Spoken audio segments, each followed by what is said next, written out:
Srila Gurudev ki jai. Sriman Mahaprabhu ki jai. Shri Harinam Sankirtan ki jai. Gaur Bhakta Vrinda ki jai. Gaur Premanand Hari Hari Bol. So, pranam to all of you. I'm very happy to be again joining in this series of lectures, in this case, continuing with our study of Vaisnava etiquette, rules and love in the life of a sadhaka. As you may know, we have already started with this series some, I would say, months ago or maybe weeks ago. So today we are continuing. It's our lecture number 12. And today we will continue speaking about what we started during our previous lecture, which was the topic of Diksha Mantras, Nama-japa, and Sankirtana. So we already spoke a little bit about that last week. We will make some brief summary and recap of that topic now. And after that, we will continue with some further points today. So our last lecture, that was on Monday, we began this chapter, if you will, of Vaishnava etiquette by speaking about Diksha Mantras, mainly Diksha Mantras, and a little bit about Nama-japa. So we shared how ideally our Diksha Mantra, sometimes called Gayatri, but strictly speaking, as we shared, why they will be called Diksha Mantras. So they are to be invoked at least the very first time we sing it during the day. We happen to be singing them 3 times a day according to one's own lineage. Ideally, that will be sung during the morning in the Brahma Muhurta. Here we are trying also to develop our points in the context of the daily schedule, general daily schedule of a devotee from the morning when one is waking up till the night when one is going to bed. So we are in the morning program, if you will. So of course, again, there will be different standards according to one's own lineage and guru, how many times per day, and different mantras and gayatris to be sung or not. So in that case, one should follow one's own Gurudev for further clarity. So ideally, this should be done, the invoking of Diksha Mantras in a sitting position, after bathing, as we already described, after Achaman, after Tilak, facing eastern direction, ideally, or if you have, of course, the altar in another direction facing your altar. Diksha Mantras are to be chanted mentally, to be invoked non-verbally, if you will. So also we shared how to count them. Of course, all this has to do with those who have already received Diksha, who for sure they will already know how to do so by counting on the phalanxes of the right hand. Or if you have a pavita, sacred thread, how to do so, generally 10 times each line. But again, there may be some variety, and in some lineages or schools, they may chant 12 times with the 12 phalanxes of these 4 fingers. 3 times a day generally, but sometimes, again, it may be different. Some schools will chant once a day in the morning, twice a day during sunrise and sunset.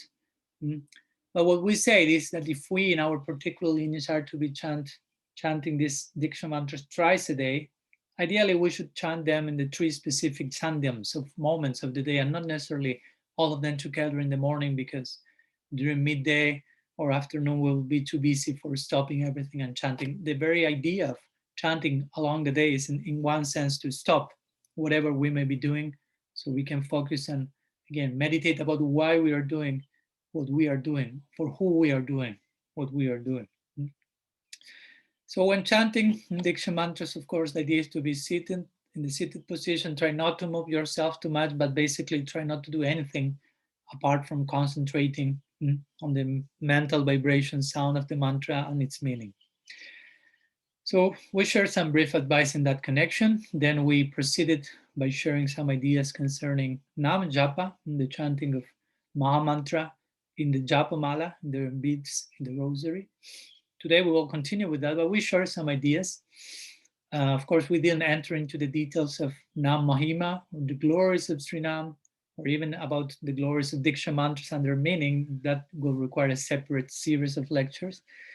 But of course, we've mentioned something about the importance of both. Diksha Mantras is there being for establishing or continue establishing, developing our relationship with Guru, Gauranga, Radha and Krishna, and so on. And Srinam, of course, being the Juga Dharma, being the special dispensation of Mahaprabhu through Parampara, descending directly from Golok, Premadam, Harinam, Sankirtan. So we also emphasize that concerning etiquette regarding chanting japa, an important point regarding inner attitude is to pay close attention to our quality, even above the quantity. Quantity will come as a byproduct of quality, but at the same time, generally we commit ourselves to some quantity in the context of trying to increase our quality again. We shouldn't rush trying to chant a big number of rounds without quality. Maybe we can begin with at least one round. I quoted Haridas Shastra in that connection. He said, at least chant one round nicely. And someone will say, but only one round. So that meant that he was not chanting very nicely that single round. Sometimes any mantra should be chanted at least 10 times per day. One round is 108 times. So at least 10 times per day, he will say sometimes even. Not like trying to emphasize, but nicely, but perfectly, but attentively, putting everything there. Of course, that's not an excuse to chant as less as we can. If we are chanting nicely, we will want to chant more and more. So in the context of describing how to chant japa, also we consider it important to first speak about how not to chant japa. We describe some obvious and maybe not so obvious in nowadays times ways of doing that. Trying not to chant while whatever, checking social media, watching TV, speaking with other person, eating, sleeping, reading, being in a lecture, being in a kirtan, driving, riding bicycle, whatever. Try not to do that. Try not to chant japa while doing something else. That's the main point. Try to be only chanting, only quote unquote. That's the all in all. And of course, it's easier to do three more things, doing multitasking while multitasking japa, but the point is there's no japa whatsoever. That gets more and more diluted the more layers of engagement we add to it. Of course, we also mentioned the importance of knowing and avoiding Nama-parat. First of all, we have to know them. We didn't go into detail, that may take too much time, but I trust that all of you know this Nama-parat, and if not, hopefully you can do it. You can learn by heart and not in a mechanical way, trying to express that in your daily practice. Also, we share the importance of not interrupting our rounds. If I'm chanting around, at least if I have to do something else, I have to finish the round, not to leave it just half completed. Because it's an important service. We are performing service to Sri Guru and the Vaishnava. Srila Prabhupada will say to chant a prescribed number of rounds that you committed yourself with your Guru is the most important service that a disciple has. So try to understand. It's important to understand this idea of japa as seva, because sometimes we may think japa is one thing, service is another thing, seva is another thing. And I'm chanting for doing service, and we do not conceive chanting as service itself. So I will say, even as much as you see japa as seva, you will be able to see other things as seva. That's an important point, I think. As much as you are able to appreciate this chanting as devotional service, you will be able to extend that vision to whatever other things you will be able doing along the day. But that moment is specifically to enter into that particular mood of service, of being a servant, of praying for further service attitude, and so on. So that's the moment, the condensed moment of the day of service, if you will, of seva. Of course, there will be another practical forms of service, so many. But again, for them to be conducted from the proper conception, this moment of japa is crucial along the day. Also, we spoke about pramada japa, or inattentive chanting. Already we mentioned something about that, but we should pay close attention to that. Remember, when you chant Harinam, you are inviting Radha Krishna as a guest. You are supposed to be the host. So how you should behave if some host comes to your house. We say, one thing is to unexpected hosts come into your house and you are not calling them. But in this case, you are calling them. They are not unexpected. So you are supposed to reciprocate accordingly. We gave the example of maybe your guru coming to your house and you are not basically attending him. You are just continue watching TV and telling your wife to serve him a glass of water or whatever while you are speaking with him at time, but other times looking TV. So that's, of course, offensive. That's a type of opera. So we should be careful about how we are treating Srinam, how we are developing our sensitive relationship with this personality called Srinam, Sri Krishna, Sri Radha Krishna present in the most magnanimous way in the form of sound. Mm. So japa is there, but also we mentioned it's not to the point of dismissing the engagement in Sankirtan, in congregational chanting, and vice versa. Although Sankirtan is so important for us, it's not there to dismiss altogether the practice of japa. We'll be speaking about Sankirtan more in detail in our next lecture, I hope. So try to focus that in chanting, not necessarily in counting, but chanting. We are there not to reach a number and present a number at the end of our life to the Vishnu Dutas or Jamadutas, whoever may appear there. But we are there to chant, not to count. And generally try to do that in a sober way. We mentioned ideally japa is to be performed in private, not a public affair. Sankirtan is more of a public sharing practice.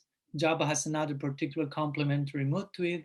Sanatana Goswami said that try to hide your malika, try to hide your istadev, try to have your mantra, try to keep that very confidentially churning in your heart, basically. So this is not that a public affair, less than a show and walking in the street showing how much I chant, how many rounds I chanted, or whatever. So those were some of the issues we shared in our last meeting, and today we will continue in this same line, continuing some other, sharing some other advice, hopefully that may nourish your chanting. So going back on this, on track in this connection, how to chant. Japa should be ideally chant by keeping your japa mala, maybe to your heart. You can chanting with your japa mala in your heart, or maybe like on your knees, but not too much touching the floor, not too much below. There's some particular way in this direction to, for it should be comfortable for you at the same time, but not in any form, if you will. So ideally, you should. A nice way is to keep japa mala nearby your heart, and you may be murmuring or mentally repeating the syllables of Srinam. There are different types of chanting. I think we spoke a little bit last class about that.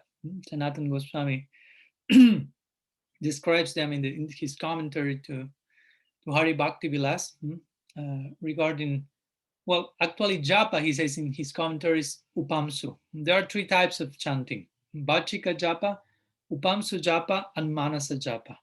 This is mentioned in Hari Bhakti Vilas. One should understand that chanting japa is of three types. Bachika, which means verbal japa, where you are pronouncing, not loudly, but you can notice what the other person is saying. Bachika japa. Upamsu means you are murmuring, like some whispering. Sometimes you can hear a little bit, but practically not too much. You are not able to ascertain what is being invoked. And manasika japa or manasa japa, which means you're chanting in your mind. Basically your lips are not moving, if you will. So in his commentary, interestingly, Sanatana Goswami says actual japa is upamsu. I mean, he's not dismissing the other two at all, as we will see. And I don't want to get you too entangled into the technicality of this, just to know that these are these different ways of invoking them.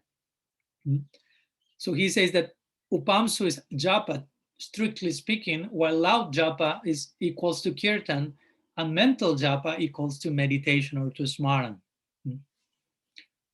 Similarly, Rupa Goswami says something like this in his Bhakti Rasamrita Sindhu 1:249. He says, Mantrasya sulagucharo japa itya vidhiyate, which means a very soft repetition of the mantra is called japa.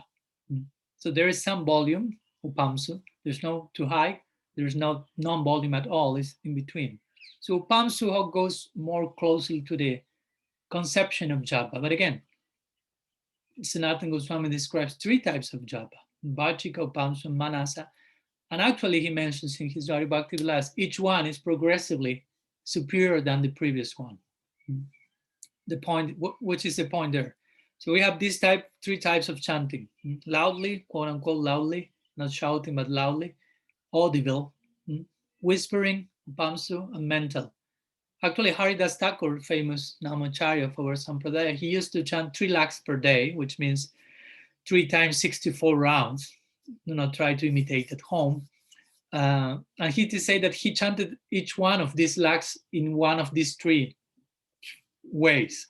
1 lakh Bachika Japa, 1 lakh Upamsa Japa, 1 lakh Manasa Japa. So also he's the Namacharya. So he's showing it's not that it is forbidden to chant one or the other. And when we say one is higher than the other, also what's the implication? Because you may say, well, if that's the case, Haridas Thakur would have chanted only Manasa Japa at every moment. But we see that he chanted the 3 types of it. So the point that chanting with the mind is superior, the implication is that in one sense, everything is depending on our mind during japa. If we are chanting Bachika in an audible way or through Upamsu, some murmuring, maybe our mind may be there or may not be there in the chanting. But if we are chanting with our mind, Manasika or Manasa Japa, then there's no possibility of our mind going anywhere. And if you follow, I mean, if you are really, really chanting in your mind, that's the point, of course. You can think you are chanting in your mind, but you may be thinking someone. But if you are chanting in your mind, there's no possibility of going anywhere else. While your mouth may be chanting, but your mind may be somewhere else. So in that sense, is that Manasika Japa is emphasized. But again, it's not that if you are chanting some other Bachika or Upamsu, it's low quality japa and I shouldn't do that. Each one will also see how it works better for each one. Haridas Thakur again chanted of the 3 types, showing that there is place for all of them. All of them are legal, if you will. So let's share some further ideas regarding chanting, regarding the position or the asana for chanting. We spoke a little bit about that in our previous lecture. But we mentioned the idea of chanting in a seated position. Ideally, it should be done in a seated position, as we will share now some quotes. There are different positions, there are different asanas. I shared about the Padmasana, which is the lotus asana, but also I've been advised these days by a yoga teacher that also for some, especially Western people, Padmasana in time tends to be not so healthy and tends to create some problems in one's legs. So another asana that is recommended in that case is one called the Siddha asana, which is similar, but the legs will go in a different position. So, for example, let me share what Hari Bhaktivilas says in this regard, Sanatana Goswami. He says one should avoid chanting mantras while talking, walking, lying down, remembering something else, sneezing, yawning, hiccuping, yes, or absent-mindedly. If one does so, his chanting will not bear any fruit. Therefore, one should be very careful to avoid these faults.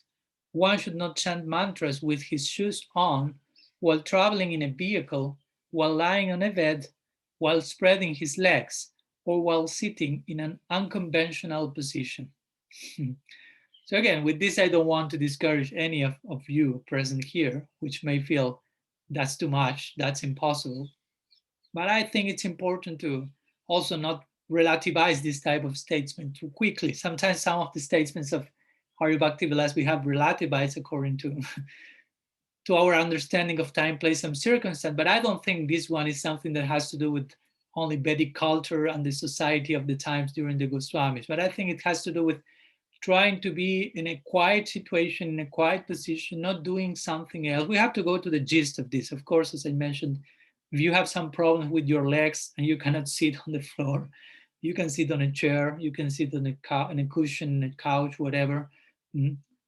Or even regarding walking, here Sanatana Goswami says, try not to walk. The point is, again, walking is something else apart from the chanting. Something else is going on simultaneously and may divert your attention on some level. I wouldn't say it has no, I mean, all your rounds you chanted walking had no meaning at all. But the point, try to go to the gist and the emphasis behind that. Some sattvic walk may be there. You may be walking relatively slowly in a natural environment, but also not being distracted by that. Of course, if you are walking, almost running in a passionate way, in a totally rajasic, tamasic environment, for sure your japa will be affected, at least unless we are paramahamsas. So try to get the point. Try to enter into the recommendation towards a sattvic environment. So as much as you are sitting, that will help. And again, all these things, if you are sneezing, yawning, at that moment you should stop your chanting for a minute, not continue chanting while you are yawning or all that. But try to allow those bodily functions to express themselves, and then you can continue your chanting.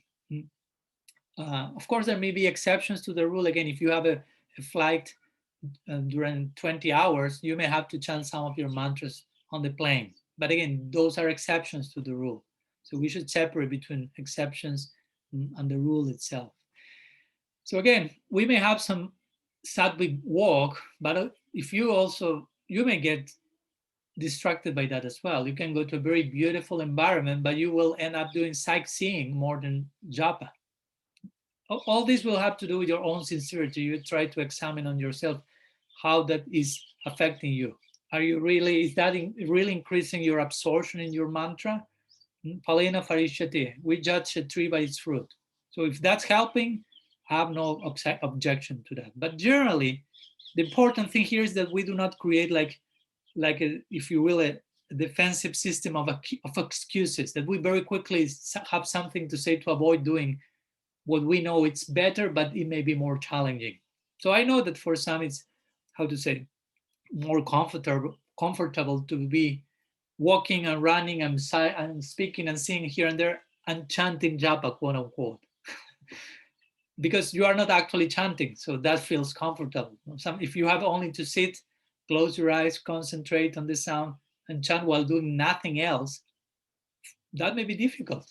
You may feel your mind agitated, and sometimes you may wake up and start doing stuff and you feel, oh, now the agitation disappeared and I'm chanting more nicely. But generally in those cases, you are not chanting more nicely. Actually, you are more distracted, you are doing something else, and it feels more comfortable. So you think my japa is going on more smoothly, if you will. But the point is that that relief you are feeling is because you stop chanting on some level, if you will. Some degree of quality and effort to concentrate is no longer necessary because we have been distracted. So again, I don't want to point to one person or the other. It's just about our own sincerity and our own introspection and really analyzing how these things play themselves out in our particular case, in each particular situation of our lives, and so on. But I think this is an important point, and it's nice to give some chance to properly sit. We have the famous uh, quote on tape by Srila Prabhupada. That generally it's a tape where he's chanting japa, and some devotees are chanting also.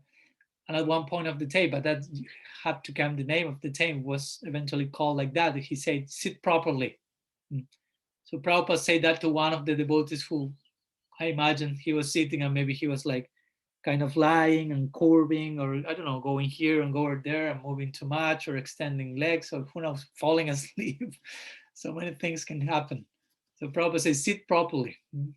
So with your back in straight. And again, may not be easy. Try to find a proper couching and asana.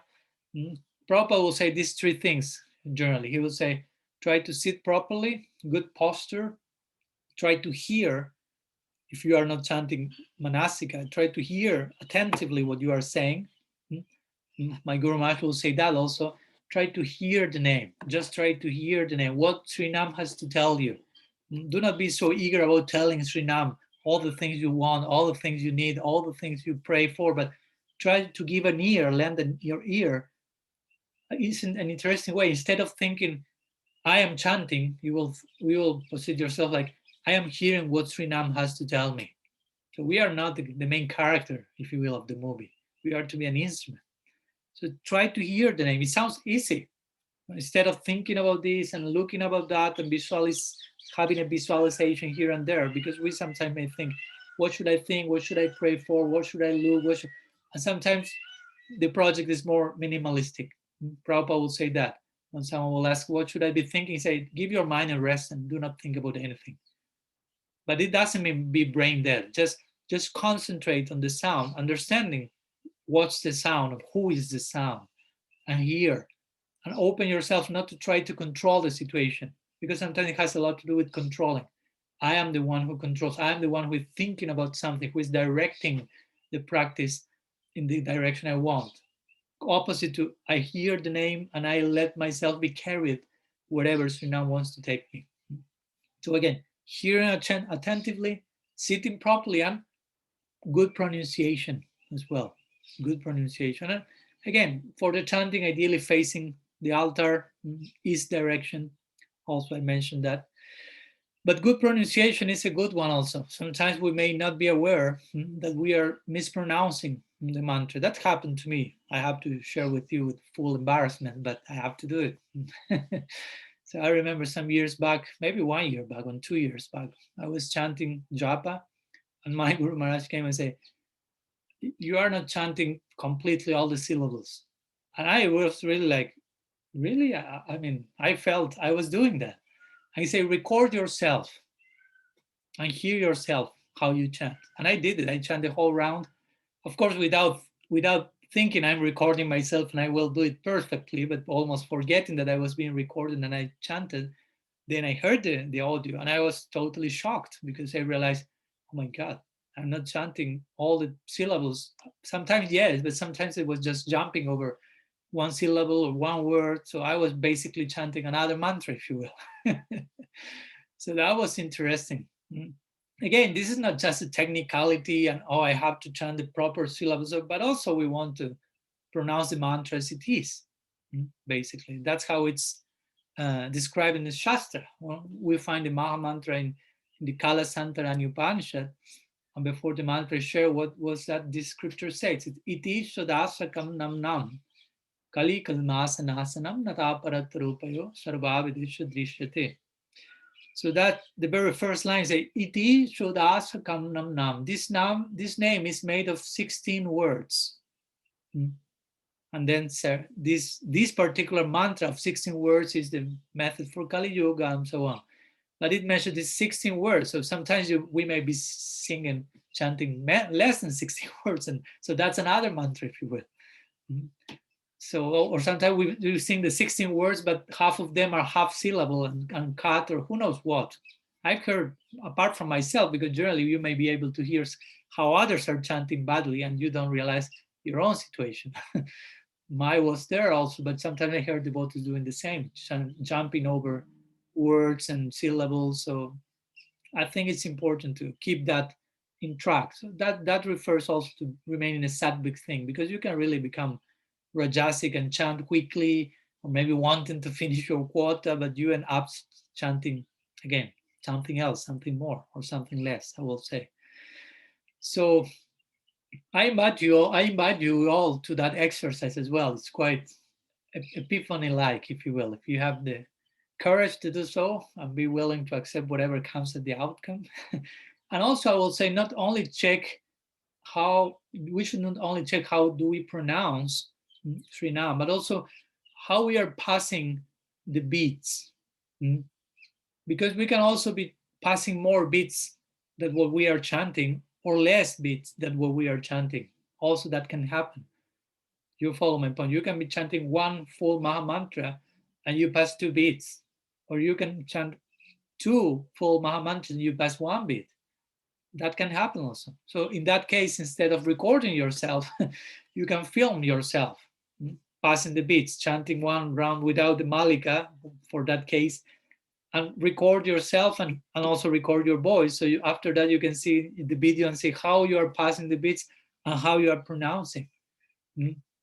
As homework, if you will, we accept that as a homework, and next class you can share your testimony. If it's too embarrassing, you can share in private message, private talk, and if not, you can share it publicly. But I think it's a nice way. Again, with this, I don't want to get the thing too mechanical, because I remember once I shared that homework with some devotees and said, but the important thing is the attitude and the love, and not how to count and how to pronounce the syllables. And I understand, I agree.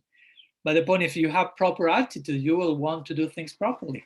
You want to chant the mantra fully, correctly, and so on.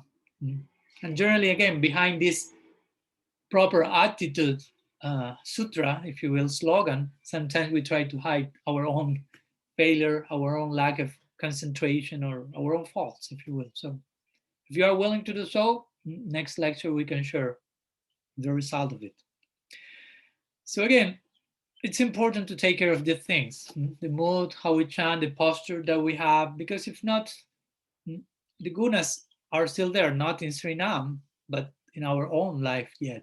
So during japa, you can see the example, the different influences of the guna. So regarding the posture that we were speaking before, we could say that, for example, to sit down and try to sit quietly, it will be sattva guna. Not necessarily transcendence yet, but that helps us to enter into that direction. So sattva guna tries to convey posture tries to convey sattva guna, so that helps the mind to be focused in one direction, if you will.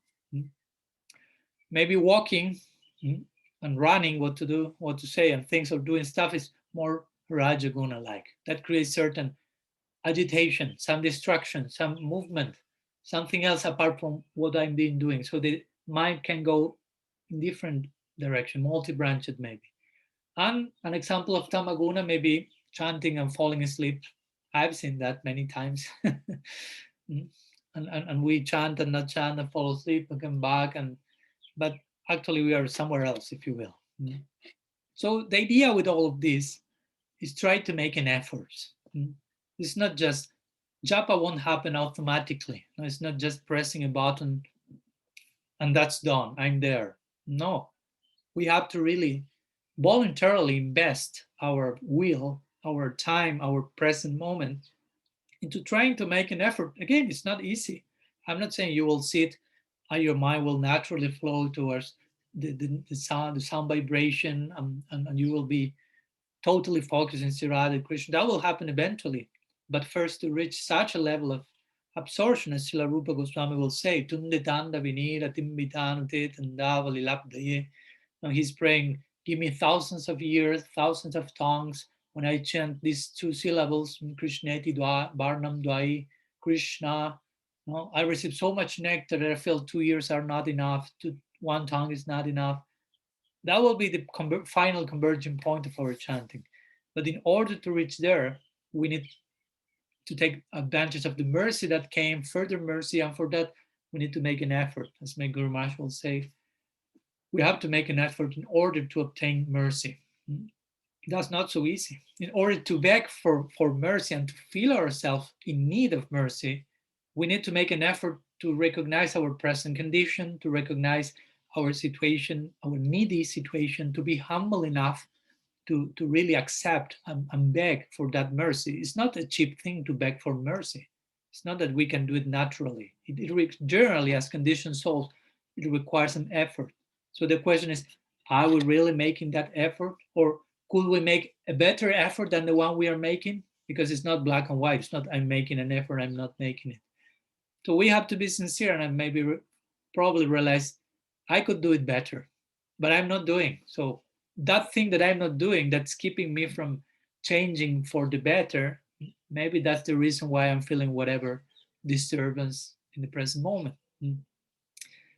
Recently, I have these days some exchange with my Guru Maharaj. I was sharing him one question regarding whatever, no problem. The destiny of certain practitioners that were more of, that would get some type of merging into Prakriti Nirvana. I don't want to divert the topic, but the point is, these were like kind of Buddhist practitioners or this kind of yogis that are really making extreme effort because their paths are not that much of grace as ours in bhakti, but of personal effort. And they really make an effort. I mean, you cannot believe the things they do. So basically, he sent me an answer. It was quite simple, but really struck me. Like took me to reflect on my own situation. Because he said, okay, you see all these yogis making such big effort to merge into Prakriti, or let's say to merge into Brahman, to merge somewhere.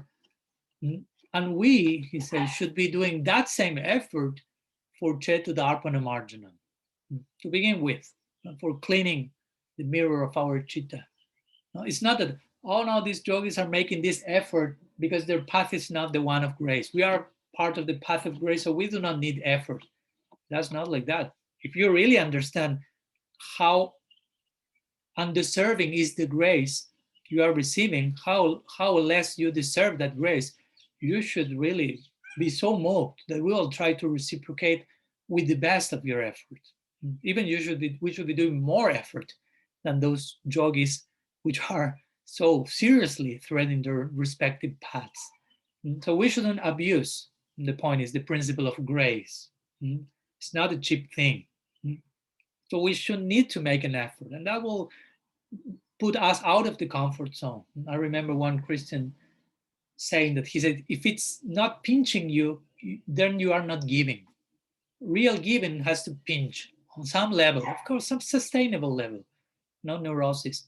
But if it's not pinching, if it doesn't pinch, you are not giving and you are not receiving what you need.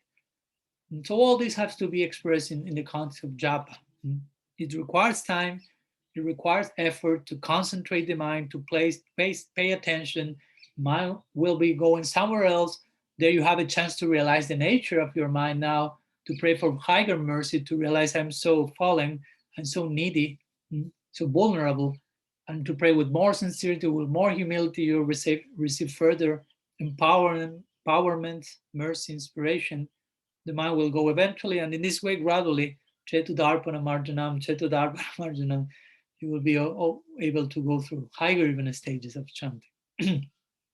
So it takes time. Do not expect just sitting and say, Krishna, give me mercy, and sing the divine couple in some months. And actually, Hari Bhakti Vilas, there is one quote in connection to japa that I liked. Sanatana Goswami say, one who has attained perfection by chanting his mantra will begin to see wonderful things after the 9th year of his practice. So my point is, even he's speaking about how someone who attained perfection. So after 9 years of that, you will see wonderful things. So what to speak if I have not attained perfection? So the point is not to discourage someone, but to understand, be patient. And this is not something cheap. You have to give yourself. And as much as you give yourself fully, there will be reciprocation. As much as you really have faith that there's someone else on the other side, you're having a dialogue with someone, as much as you act as if Krishna is real, basically, okay, he will show in a real way to you. So we need to invest more and more ourselves in this practice. So let's continue with some other more, if you will, practical tips. These were, of course, some of them connected to some practicality, but also with inner conception and attitude of what we are doing during Nama-japa. But regarding some practical tips on how to properly respect one's japa mala, one malika, sometimes called the bead bag. One of them will be, and I think it's obvious, but just in case I will share it, you should not place, we already say, try to keep your malika hidden in a sacred place, a special place, not anywhere. So do not place, in other words, your malika in the floor, for example, where everyone else is walking on. It's not a clean place. Or even do not place your malika on a chair where others are sitting eventually. But again, try to, and if it falls to the floor accidentally, generally what we do is we take it back and we put it on our head, like reminding to ourselves, this is something sacred, and somehow begging forgiveness for the mistake we have committed, acknowledging the sacredness of it. So again, this is common sense, at least for me, hopefully for you too. So we should be careful about where we're putting that. And in the connection of putting our malika to the ground, and I think I already shared this, but I'm worthy of repeating, one will engage in an apparat to the prayer beads, to the japa mala, if you're putting them to the ground, for example, while paying obeisances, because you are putting them to the floor. Or if you are, as mentioned, you are chanting while driving your car, you are touching your japa mala or your malika to the steering wheel or the gear shift while driving. Again, these are sacred tools. They're not toys. We should really understand that. These beads we are using are tulasi, sacred tulasi. I won't enter into the details of the glory of tulasi, but we should really conceive what we have in our hands, tulasi, in our necks as well, of course. Srimati Tulasi Devi extending herself, Brinda Devi herself, the one who is organizing all details in the lila, coming to our life to organize, hopefully, also our life in the context of getting closer and closer proximity to the Lila. For example, both Hari Bhakti-Vilas and Bhakti Rasamrita Sindhu mentioned, going back to putting the Malika on the floor, 32 seva aparats. I will share some of them when we speak about Archana, which may be seva aparats like ritual offenses, mainly offenses when worshipping Sri Murti, the deity. And one of them is Ikahaste Pranam, which means offering obeisances with one hand. We also spoke before about the obeisances, the pranam. And the two main ways, the Sastanga, Panchanga, both hands go to the floor. But the point, if you are chanting japa, generally you are putting one hand to the floor, which is an offense, and you're putting your malik on the floor, which is another offense. So you are engaging in two offenses simultaneously by doing that. So again, do not do that. And that in that case, take your malik out and offer pranam with two hands, and then go back. If you have your malika on your neck, sometimes the devotees do is if you offer dandavat or pranam, they put their malika on their head and they offer pranam, so it doesn't touch the floor, and they can put their two hands also while offering pranam. Also, try not to touch your japa mala with your left hand. As we mentioned, that's a hand conceived for cleaning the body and things like that. Also, when we are chanting in our malika, do not use your right forefinger. Here I have mine just to show you. Of course, as you may know, in the malika, you have one hole for the forefinger to go out. Index finger, you call also. We will explain why this is going out also. Do not touch your malika, as we mentioned, with dirty hands. Clean your hands before chanting, even if you have had your morning bath. In case your hands are not clean before chanting, you should clean them. And while chanting, as I also mentioned, do not touch your mouth, do not touch your nose, do not touch your feet, do not touch your private parts while chanting. Do not do anything else apart from chanting. Basically, that's the idea. Another point that is important is to understand that our bead pack, our malika, is not a wallet. Sometimes I've seen the devotees keeping inside the japa mala, but also money and keys and whatever is going on there. I've seen even the devotees sometimes wearing some keys in their upavita, like a key keeper, but it's not for that.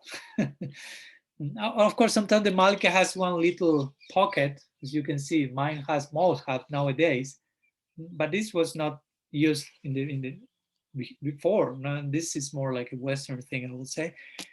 And I don't know, maybe you can keep that some sacred item, like a remnant of the deity of your guru, some sacred thing that accompanies your japa mala, but not putting, I don't know, bank bills or coins or stuff like that. Use another pocket for that, because you are putting dirty stuff, if you will.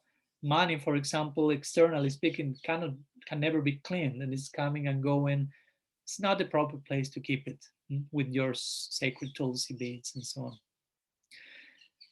And also, needless to say, try to wash your malika as much as possible. Try to keep it clean, if you will. Srila Siddhar Maharaj in his mat always asks his devotees to use white malikas. Why? Because, of course, many reasons. But one of them was, if your malika is not clean, that will be very easily detectable. You will be easily realize it's not clean because it's white. No, if you are using a black malika, of course, it can be, you never have cleaned that in years and nobody will notice that. And also, the white has many reasons. Generally, we will see that Vaishnavas are using Gaudiya Vaishnav white malikas. One of the Bhaktisiddhanta Saraswati will say that the white represents the color of the Paramahamsas, like the sacred order, like the one the Goswamis were using. So we say we keep that white color, that order above our heads. So we will envelop our japamala in that way. We hope to follow in the steps of the Paramahamsas. That may be one reason. Of course, white also has to do with purity. And again, you should keep it clean. Also, if you are using malikas with different designs, pictures of Krishna, pictures of your guru or samacharya, again, what happens sometimes you put it somewhere or you clean it and you start like to move it and it's the face of them there, Krishna.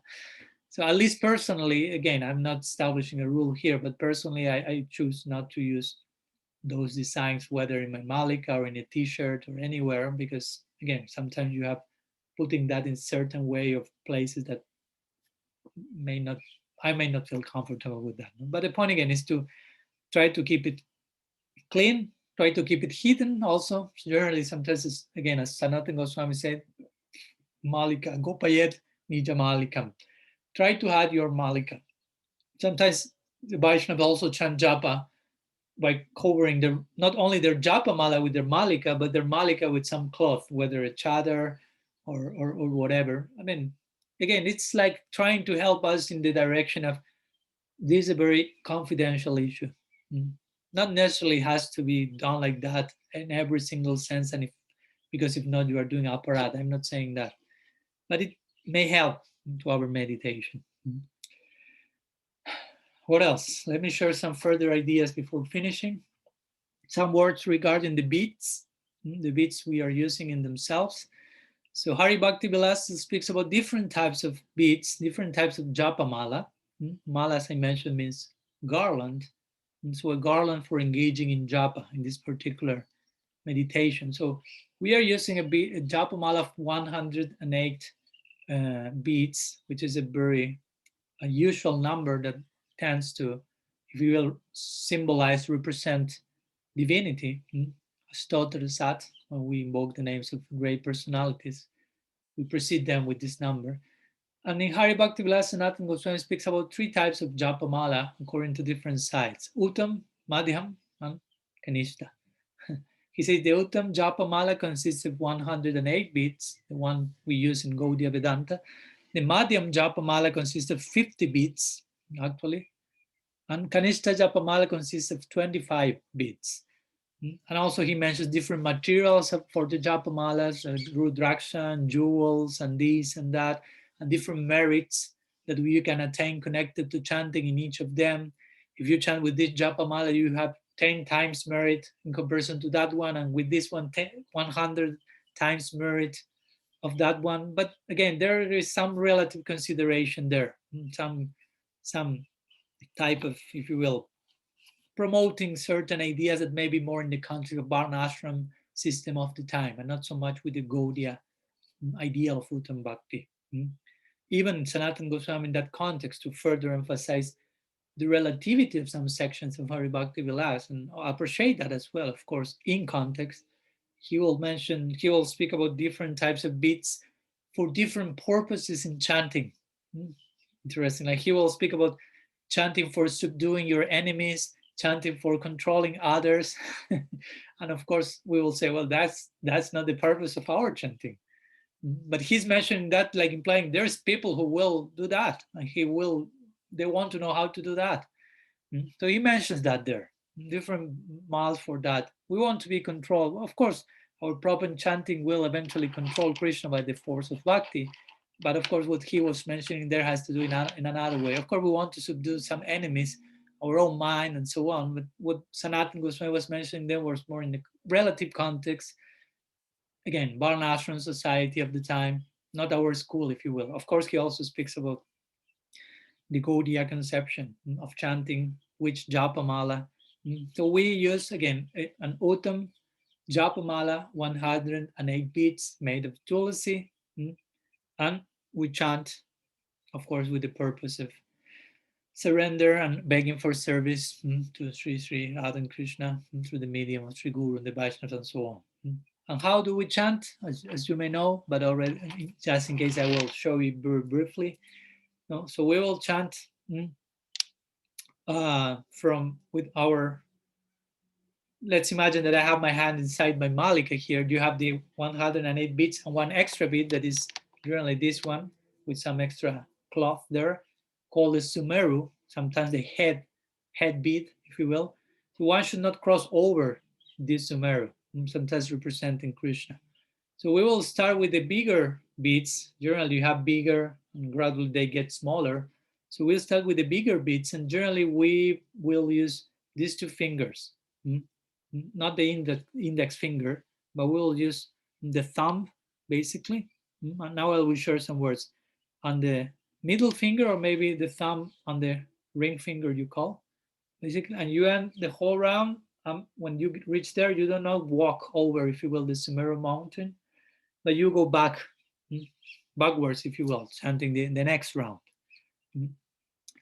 And something that is also recommended, of course, depending on how many rounds you chant per day, but in case you happen to chant 4 or more, 8, 12, 16, generally the recommendation is japa will be best done in grantis. So grantis means like multiples of 4.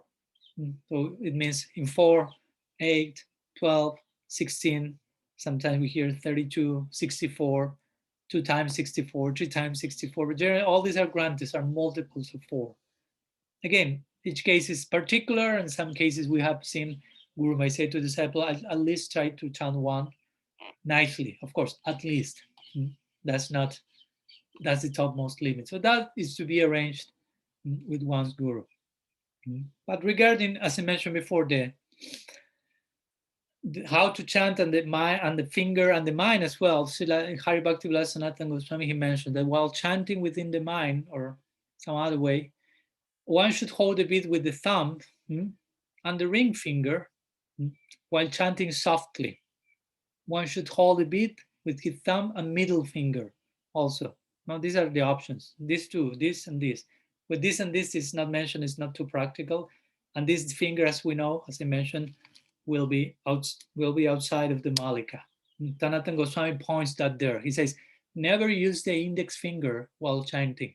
The thumb, and then he says interestingly, the thumb awards liberation, the index finger destroys enemies, the middle finger awards wealth, the ring finger is suitable for averting a calamity and attaining peace, and the little finger awards one the fulfillment of his desires.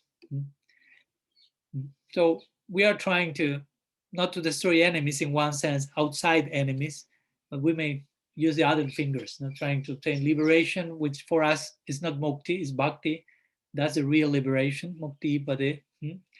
The wealth of prem, golokar, premadan, attaining peace. Well, real peace for us is peace and love. It's not peace altogether, only peace, and so on. So, but generally, index finger will go out. So sometimes the question is why the forefinger or index finger is going out. Well, generally, and for me, it makes sense. Beyond this idea of generally, the index finger here is connected to destroying enemies.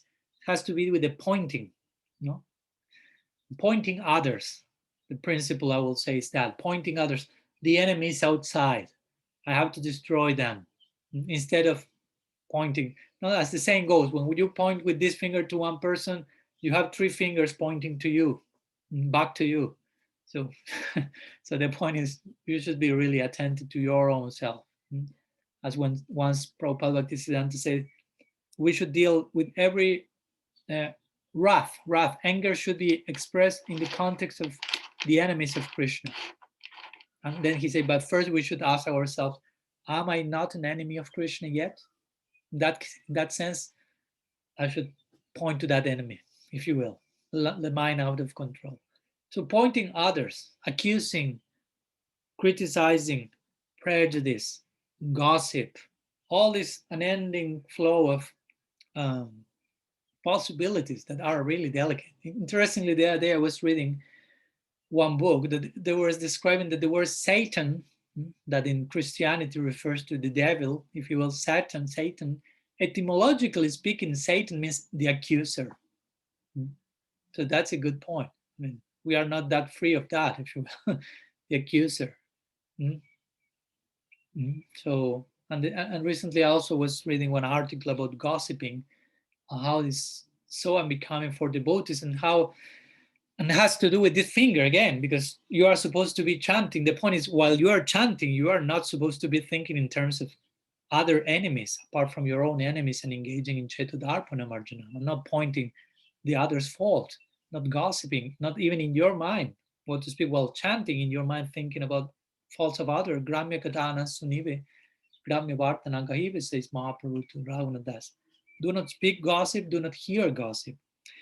And this is not so easy. In this article I was reading, a remarkable point was made, which was generally the devotees do not take intoxication in the form of, I don't know, wine and beer and cigarettes and pot and cocaine and whatever, whatnot. But so the point is, okay, they do not indulge in that, but they may have some cold turkey, if you will, in that connection.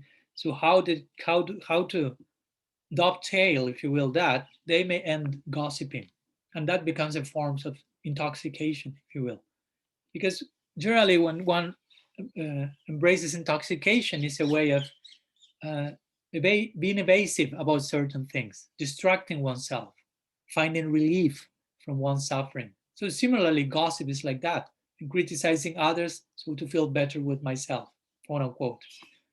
I'm distracting from my own faults. And it's a form of intoxication. I become addicted to that. It becomes like a drug.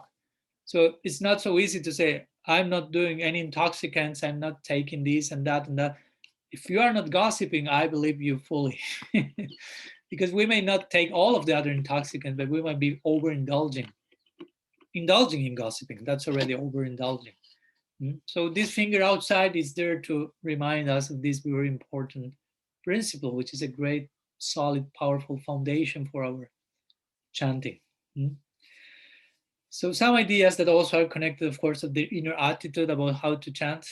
And next class, we will continue speaking more in detail about Sankirtan. And in the context of Sankirtan, we will continue stressing this latter point regarding congregational chanting and group cooperation and practicing with others. And of course, you can imagine if gossiping is there, there won't be any Sankirtan at all.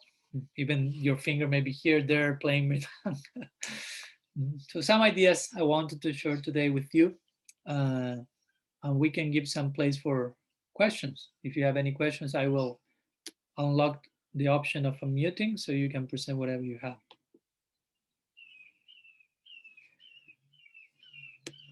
So there is the option. If any of you may have anything to ask or to share. I have a question, Maharaj. Yes, Maharaj. I have a confession too. Like I was finding others were not hearing the mantra, and so I thought, well, maybe I'm doing that too. And I recorded myself and found that I was also missing a name. Actually, my husband pointed it out to me. You're missing something, and so I thought, oh, I had to record myself and listen to that. So I found it, but then I also still have a problem with moving my beat. I don't remember having this problem in the earlier days, but now I have a problem. I go too slow on the beats. Like I know I'm chanting more than I'm chanting, but I move really slow on the beat. And I've tried taking my beads out of my japa bag, and I still can't do it. So I know it's probably inattentiveness, because if I was truly attentive, I wouldn't have that problem. So I'm just wondering, how can I get better with that? So I wouldn't say that you are necessarily doing that in a very slowly way. I don't know what's slow, what's quick. It's relative. Because sometimes also this question is which speed we should have in the chanting. How long should it take to chant around? And there's no like definite answer to that. Of course, not an hour and not 2 minutes, because sometimes I've heard that about this chanting. They say I'm chanting 64 rounds in I don't know, in 3 hours, and I say I do not believe you. I mean, you cannot chant that much so quickly. I mean, I don't know what you are chanting, some other mantra, whatever.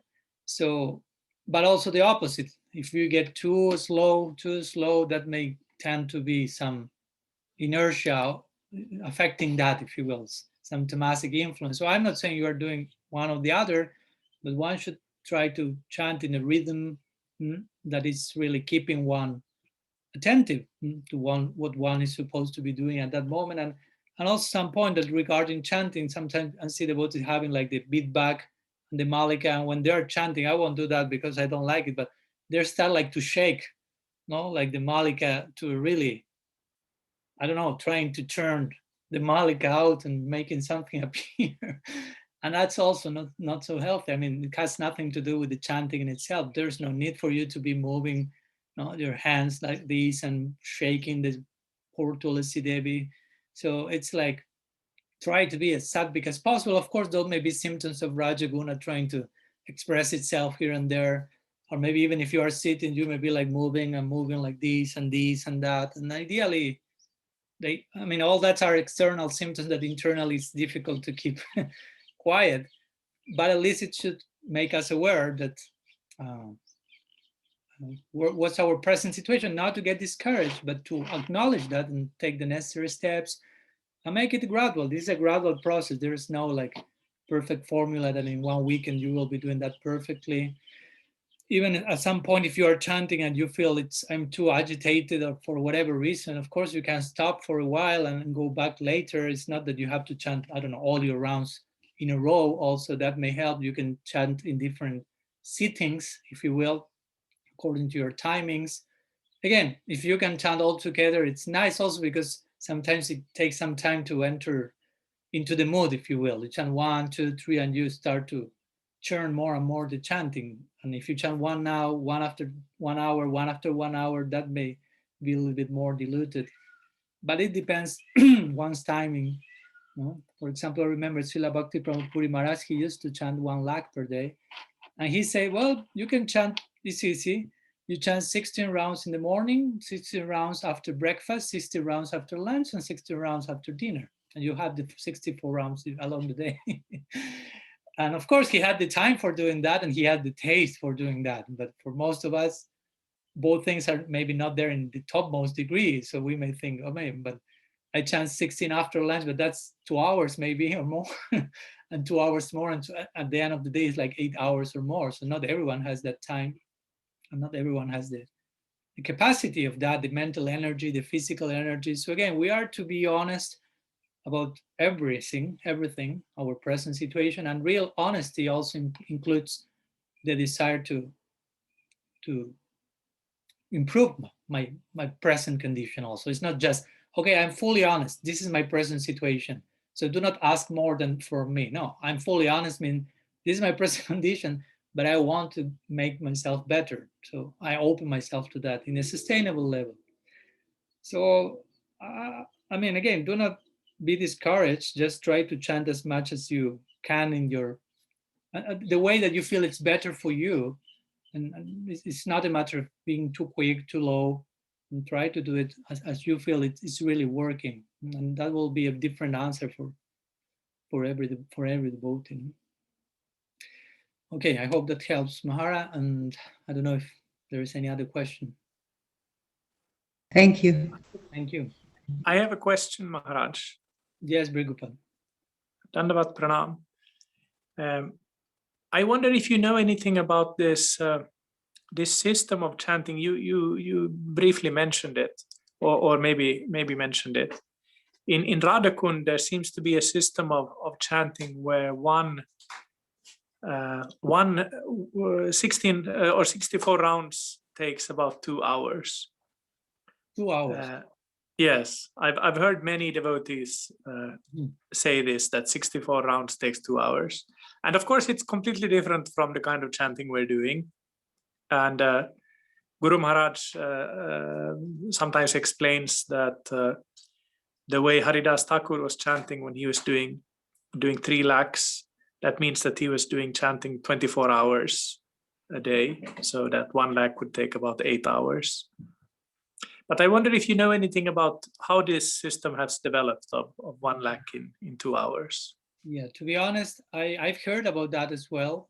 And of course, first time I heard that, I was surprised because for me to chant 16 rounds takes more than 2 hours. In my personal case, it takes 2 hours and a half approximately. So what to speak of chanting 64 rounds, which is 4 times that in 2 hours, it's like, I wonder, and I know some devotees that may some breathing exercise and they breathe in a certain way that they chant, they do not interrupt that much their chanting with their in-between breathings, or they may chant when they are breathing, inhaling, exhaling, But again, for me, that's not something that it saves you so much time that now you chant 1 lakh in 2 hours. And I spoke recently and with one devotee of mine, well known, who lives in Radhakund, and he, I mean, I didn't ask him about that. I may ask him, but he doesn't agree that you can chant a lakh in 2 hours. He was kind of joking. He said, a lakh in 2 hours. Which lakh is that? What are you chanting? Run, run, run, run, run. He was like imitating something like it's totally. So he was not too much in agreement with chanting that much in that small period of time. And of course, this whole idea of the lakh, you mentioned that. Let me briefly mention some brief words about that, because sometimes this idea, you have heard about that, a lakh, 64 rounds, a prescribed number of rounds. This is it. And we have to change this quote. And sometimes in the boat is really like being so passionate about finishing that legal quota, they start chanting while wandering and combining japa with other things and engaging again in pramada japa, in inattentiveness. And that's really dangerous. Of course, it's very nice to chant a lakh properly, but if you are doing that superficially, you may get into a mechanical daily routine, or you can even become proud of your high quote of chanting. And of course, if pride is coming, the whole sacrifice is lost, because it becomes a little more than a pious activity. Or generally, devotees really actually often lack ruchi, the necessary ruchi and spiritual energy to chant 64 rounds. It kind of becomes a torture or attachment to the number, or and of course, what to speak is something completely impracticable for a busy householder, or even for a sadhu who is renunciant and living with his guru and is very busy in guru seva, attending the deities, serving the Vaishnava, serving, I don't know, the cows in the goshala. That will take most of your day. And as we mentioned, quantity does not warranty quality. It's not like karma yoga that the more you do, the better. Balabhacharya said once that. He said, like, it is not a huge amount of sadhana that will please Hari, as if it is karma. It works like that. He says it's only the devotee's humility that can satisfy Hari. But again, unfortunately, in some groups, it becomes like a social must to chant 64 rounds. So the point is also social pressure is there. So what quality will come from having to perform it under social pressure? And what will be the motivation of the chanter in such social circumstances? And on the opposite, we have devotees that do not. I've known devotees who even sometimes they chant, but not a fixed round, a fixed number, but they say, I will chant for 2 hours. And they're not counting the rounds, like trying to focus in chanting and not in the counting. That may be a way. But if you get overtly attached, and sorry if it seems I'm diverting with this topic, but I think it's an important one, to the number and enchanting the lag, you may develop some bhajan and andi ego, if you will, and you will find another devotee and ask how many rounds you are chanting and just judging the other for the number. Of course, you can go to the other extreme and develop a goshti and andi ego and say, oh, you are just doing bhajan. You are thinking only of your own liberation, but I'm preaching, I'm saving others, which of course will be a false accusation, because if you are really doing bhajan, that's not done for mukti, for your own interest, but for Krishna's pleasure only. And we know Vaishnava reject liberation right at the onset. But even if that were true, the point is, it is not too humble to claim that you are so selfless that you are preaching instead of doing bhajan. And also one more mention, sorry that I extend with this, but what to do, Brigu made the point. Sometimes they say, but Mahaprabhu once says in Chaitanya Bhagavat that he will only eat in the house of someone who chants a lakh, who is a laksheshwar. That's the pressure, you know about that. So again, that comes the point. If you are not chanting a lakh, some may say Mahaprabhu is not accepting your offering or whatever. But also in that quote, and in that context, that section, Mahaprabhu also have said sometimes he will anyway only eat from Brahmins. There are sections, this is clearly written in the Chaitanya Bhagavat. So since all of us mostly are not even Hindus at all, let alone Brahmins, will Mahaprabhu not eat from us, you think? And also I will say in that 16th century, maybe the Brahmins may not have had a very heavy 9-to-5 job with hours to commute in time to add it to it. So that's another thing also, social dynamics. And again, what you mentioned, someone may say, well, but I can chant it. I don't have 8 hours free from that, but I will chant my lakh in 3 hours or in 2 hours. But again, chanting what? No, which mantra will be that? Again, doing one lakh mostly takes 8 hours, I will say. And again, the question will be whether Mahaprabhu, even if all the above requirements are met, will Mahaprabhu eat from a person who chants under social pressure because of ego, without attention? So eventually attitude is the all in all. But thank you for your point that took me to share some words about this idea of the lack, because I know that that's also something that comes there. But we will do some further research about the 2-hour lack method. Not because I'm interested in that, but just to know if they have, which is their conception of that or whatever. Okay, what else? Something else? I have a question, Maharaj. Archon City, yes. You were saying, I didn't catch if it was Sanatana Goswami who said that after perfection, and it will take 9 years and something very wonderful you'll experience something very wonderful. So what would be the definition of perfection? Well, Next. Sanatana Goswami is not elaborating on that. He's basically mentioning that. I don't know, Brigu, but if you have done some further research in Hari Bhakti Vilas in that connection, you will like to share something in that connection, please. Well, in the Hari Bhakti Vilasa, Sanatana Goswami is actually not speaking about japa in the sense that we are thinking about it generally. When he's writing about japa, he's writing about meditating on either Gopala Mantra or then Kama Gayatri. So it's what we would call Gayatri japa. But there is a process called Mantra Purascharana, which is described in the 17th chapter of the Hari Bhakti Vilasa, which is a kind of ascetic process of keeping silent, chanting basically from morning to evening, taking bath 3 times a day, doing fire sacrifice, doing water offerings, feeding Brahmins.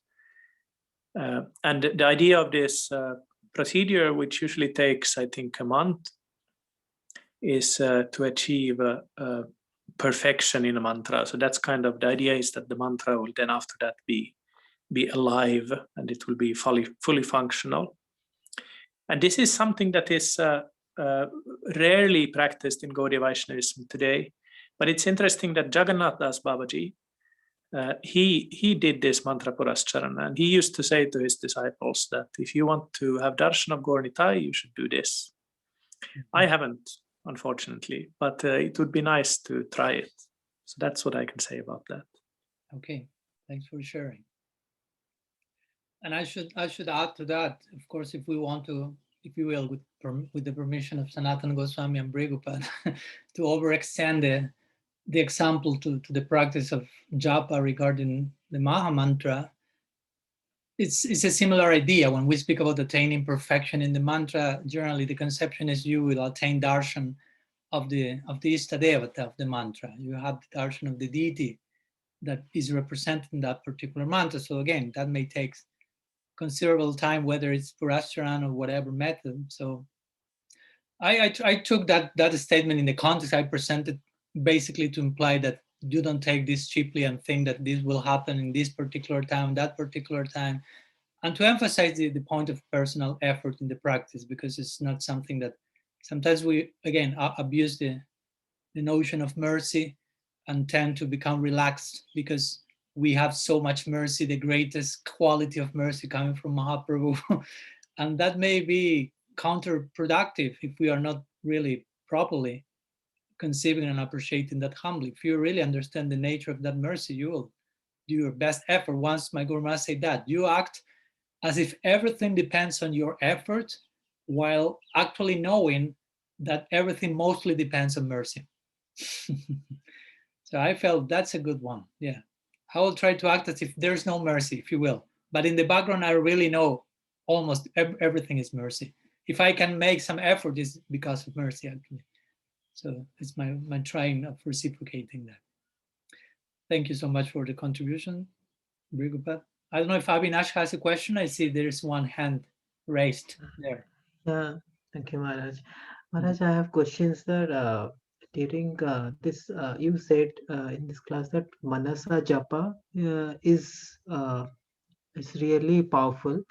But while we like suppose chanting Manasa Japa, that we are diverted. So it is better that we have to do murmuring. So we have to hear what we are chanting. That's the best. Okay. Yeah. Personally, I will generally advise that. I mean, not everyone can chant Manasika Japa.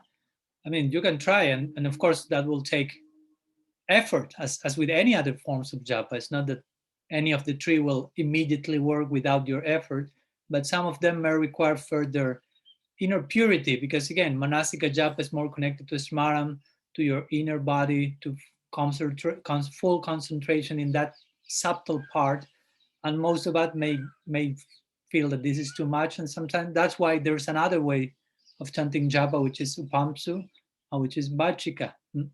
So again, I will say that if for someone reciting the mantra only mentally is a little bit too much, if you will, you can resort to upamsu japa, and if that is even too much, you can resort to bachika, and if that's even too much, you can leave your japa mala and engage in sankirtan with the devotees, no, and obtain further purity and strength, so you can go back to your japa and be more purified and more fixed. That's what our acharyas have recommended. Yeah.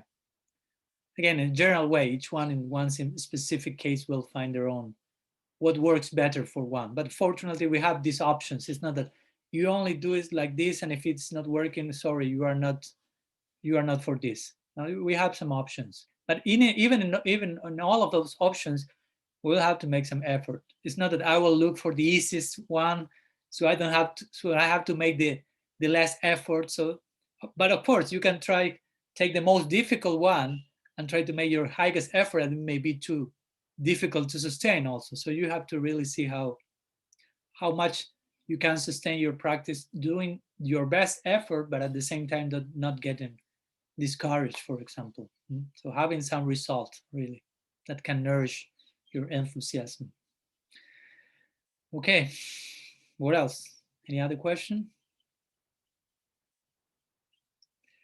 Here Tadas mentioned in the chat that one Maharaj from Russia established one school of japa, and there I have heard about that fast chanting, and the method is to see the mantra in your inner vision and not concentrate that much for your pronunciation, but on the inner vision. It's a kind of very yogic way, and in that way it is possible to chant 64 in 2 hours. Okay, let's see. It may be possible. Of course, if you are doing mentally, you may be able to do it faster and faster in time, and as much as it works for you, no problem. But again, the point is, this is not just try to get faster and faster. It's not necessarily the goal, if you will, no? Chanting as fast as possible, but in a way that you feel that's bringing you proper results, proper insights. Okay, so I think we are done for today, if there are no further questions. So we will continue next Monday with one more lecture, maybe one, maybe two, I don't know. I think one. We will continue speaking about this concept, but in this case, in the connection of Sankirtan, congregational chanting. We already spoke about Diksha Mantras, Nama-japa, and also some advice regarding Vaisnava etiquette in the context of Harinam Sankirtan. Thank you very much for your presence. Srila Gurudev ki jai, Sriman Mahaprabhu ki jai, Sri Harinam Sankirtan ki jai, Gaur Bhakta Vrinda ki jai, Gaur Pramanand Hari Guru. Panchakalpatarubhyascha kripa sindhubhya eva cha Patitanam pavanebhyo vaishnavebhyo namo namaha.